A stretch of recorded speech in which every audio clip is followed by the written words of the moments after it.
This is Catherine de Medici, or Caterina de Medici, and in this video we will be transforming her many portraits to see how she might have looked in real life using my technology and Photoshop skills, as well as we're going to be talking a little bit more about her to see what her deal was. So let's get started. Thank you for watching. Subscribe for more historical recreations, and let me know in the comments who you want to see in real life. Caterina de Medici was born in 1519, around the same year as Mary I of England, or also known as Bloody Mary, so she was part of that generation. Her father was part of the famous Medici banking family and ruled the Republic of Florence, and her mother came from a French noble family. Her father's uncle was the Pope, and her mother's family had close relations to the French king, so the Pope and the king allied them together through marriage to strengthen their alliance. Unfortunately, just 15 and 21 days respectively after she was born, her mother and her father both died, possibly from childbirth, the plague, or syphilis. She was 20 or 21 and he was 26. But they were pleased, as if she were a boy. Caterina was brought up mostly in Florence by her paternal grandmother and her aunt and the Medici popes, Leo X and Clement VII. Then the Medici fell out of power for 3 years, and then they got it back in 1530. So she would have been around 11 at this time and ready for prospective suitors. Suitors lined up for her because she inherited her mother's counties and was very wealthy. Not to mention her Medici family included popes and rulers of Florence, and even Mary Queen of Scots' father, James V, wanted to marry her. With their close relations to France, the Pope, Clement VII, who was her distant cousin and ward, jumped at the offer of her marrying the French king's second son, Henry, Duke of Orleans. The couple were the same age, 14. Life in the French court was pleasant, people liked her, but she was largely ignored by her husband, who took on many other mistresses. Her husband suddenly became heir apparent when his older brother died, and now an heir was even more important. It took 11 years for her to get pregnant. She tried everything, even placing cow dung and ground stag's antlers on her source of life, and drinking mule's urine. It seemed to work though, because she got pregnant and she gave birth to a son. Pregnancies would become easier after that, and she gave birth 9 more times, with most surviving childhood. Then King Francis I, the current king, who was also Henry VIII's age, died in 1547, 2 months after Henry VIII died himself, coincidentally, and it was also on her husband's birthday. So he just turned 28 and she was 27 still, and now they became king and queen of France. Caterina had no political power in court. It was Henry and his mistress Diane de Poitiers who held it all, but Diane didn't see Caterina as a threat. She even encouraged Henry to spend more time with her. In 1556, aged 37, Caterina gave birth to her last 2 children, 2 twin girls who didn't survive. She almost died herself, and the doctor said, no more children. From this point on, Henry almost never spent time with Caterina, so she spent time with her hobbies, and one of her great hobbies was upgrading buildings and architecture. She spent lavishly, even creating the Tuileries Palace in Paris that Marie Antoinette would one day be taken prisoner in. In 1548, 5-year-old Mary Queen of Scots arrived in France because of an arranged marriage to her son, and also for political sanctuary. Caterina, by the way, was the one to raise Mary Queen of Scots when she came to France, which you can learn more about Mary on my recreation video on her.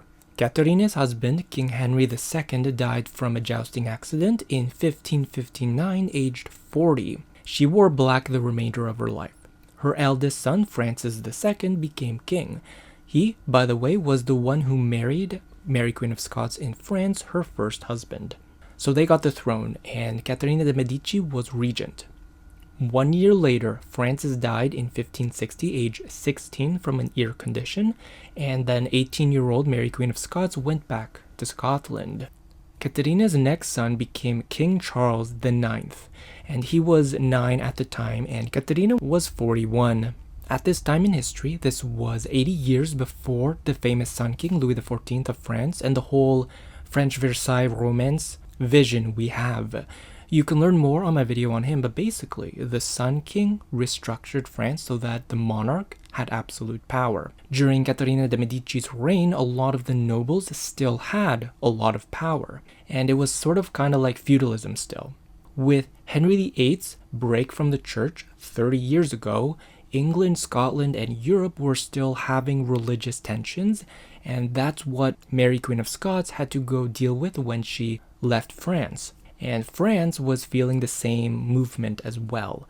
So at this time, in Caterina's reign in 1560, France is feeling a really big tension between Catholics and Protestants, and basically, they're on the verge of civil war. Caterina had great courage, but it was all very confusing, especially since she was a foreigner. For example, you had Mary Queen of Scots' mother's side in France, the Guise family, gaining power and were ultra-Catholic, but then you had Elizabeth I England supporting the Protestants, while Philip II Spain was supporting the Catholics, and this all led to what we call the French Wars of Religion between 1562 and 1598. About 10% of France's population died from massacres, starvation, disease, and famine, and so Caterina's son Charles IX's reign was the beginning of all of that. Caterina was just in the middle of all it all. Though Catholic, at one point, she leaned towards the Protestant side, and then she kind of swayed back, even trying to merge the two together by marrying her daughter Margaret to the Protestant leader, the heir to the Kingdom of Navarre, and nothing worked. It just led to more bloodshed, and Caterina was even blamed for it all. Charles IX died from tuberculosis, age 23, in 1574 with no issue. Then her third son, Henry III, became king. Since Henry was already an adult when he became king, Caterina was unable to control Henry in the same way she had Francis and Charles. By 1587, Henry III made a mess of everything, and he went into hiding, and then he left his mess for his mom to go clean up. Mary Queen of Scots just died the same year, and Philip II was preparing to invade England with his Spanish Armada. The Catholics also had the lead in France over the Protestants, and so they were supporting Philip.